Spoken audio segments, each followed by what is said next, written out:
Bon, maintenant, je vais faire une explication d'une activité pour un élève de cinquième. C'est une activité ludique qui ressemble au jeu Preguntados et qui prend plus ou moins 20 ou 25 minutes.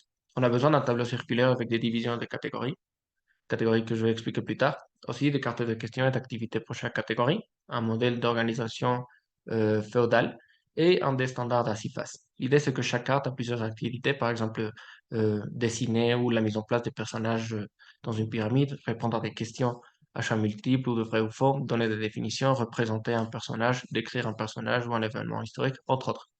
L'idée, c'est que l'élève lance le dé pour déterminer dans quelle catégorie il tombe.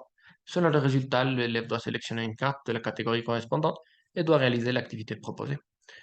Quelques activités spécifiques sont par exemple l'organisation féodale. Donc, si la carte l'indique, l'élève doit placer des personnages dans une pyramide en fonction de leur position sociale.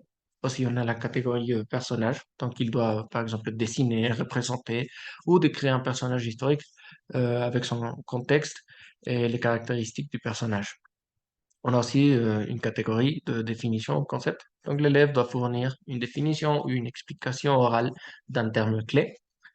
Aussi, on a la catégorie de date. Donc, il doit mentionner une date ou, par exemple, un contexte historique entre par exemple, 11e et 13e siècle. Et finalement, on a une catégorie de événements historiques. Donc, je vais poser différentes questions et activités qui abordent des événements significatifs au Moyen Âge, par exemple, traités ou des guerres, couronnements, entre autres. Après, on fera une petite réflexion de 5 minutes. Donc, je vais discuter avec l'élève les réponses et je vais fournir aussi des informations complémentaires si c'est nécessaire. L'objectif, c'est principalement faciliter l'apprentissage interactif et ludique des concepts clés des dates, personnages et l'organisation féodale. Grâce à des activités ludiques et visuelles, l'objectif est de renforcer la compréhension et la connaissance de cette période historique de manière plus significative, mais aussi, je crois que divertissante.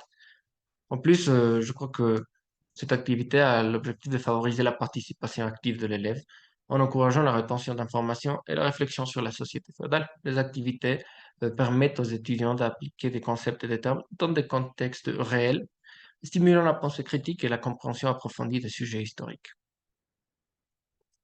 Maintenant, je vais faire une simulation de l'activité. On va supposer que j'ai un dé et une pièce de jeu ou un jeton pour jouer avec un étudiant qui s'appelle Pépé.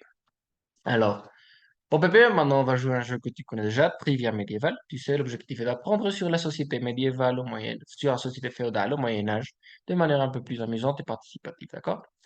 Voici le tableau. Donc, nous allons lancer le dé pour savoir dans quelle catégorie tombera ta question, d'accord? Veux-tu lancer le dé, s'il te plaît? Très bien, le dé est tombé sur le 3. Alors déplace ta pièce de jeu de 3 cases. Génial, la catégorie est organisation féodale. Maintenant, prends, s'il te plaît, une carte de questions et d'activités de cette catégorie. Très bien, sur cette carte, il est indiqué que tu dois utiliser le modèle de pyramide d'organisation féodale. Te souviens-tu comment la société féodale était organisée? Voyons alors si tu peux placer le paysan dans la pyramide en fonction de sa position sociale.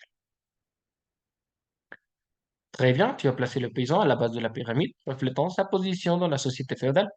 Tu dois te rappeler que les paysans étaient des acteurs essentiels dans la vie médiévale en tant que producteurs de nourriture et travailleurs des terres. Mais aussi, tu as également souligné, très bien, un point vraiment important. Les paysans étaient subordonnés dans leurs relations avec le Seigneur, d'où leur position en bas de la pyramide. Très bien. Alors, veux-tu relancer le dé, s'il te plaît? Moi, maintenant, le dé est tombé sur le 5. Alors, déplace ta pièce de jeu de 5 cases. Eh bien, la catégorie est définition ou concept. Alors, prends une carte de questions et d'activités de cette catégorie. Bon, comme la carte le dit, donne-moi s'il te plaît la définition des ténures, mais aussi explique la relation entre seigneur, paysan et ténure. Et très bien, Pépé, comme tu l'as dit, les ténures étaient des terres moins productives que les seigneurs donnaient aux paysans en échange d'un paiement de corvée et d'autres services. Ta compréhension de la relation entre les seigneurs et les paysans est vraiment impressionnante. Bon, tu as fait un très bon travail dans ce jeu de trivia. Donc, nous allons réfléchir un peu à ce que tu as appris. Eh bien, C'est vraiment intéressant de voir comment ces exemples de l'histoire nous montrent comment la société médiévale était organisée autour d'une hiérarchie bien définie. On voit par exemple les paysans, qui, malgré leur rôle vital dans la production alimentaire, étaient souvent en bas de l'échelle sociale, montrant ainsi une relation de subordination envers les seigneurs.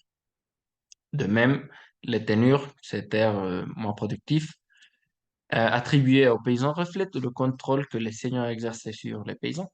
Et cela nous donne un aperçu concret des rapports de pouvoir complexes qui existaient à l'époque.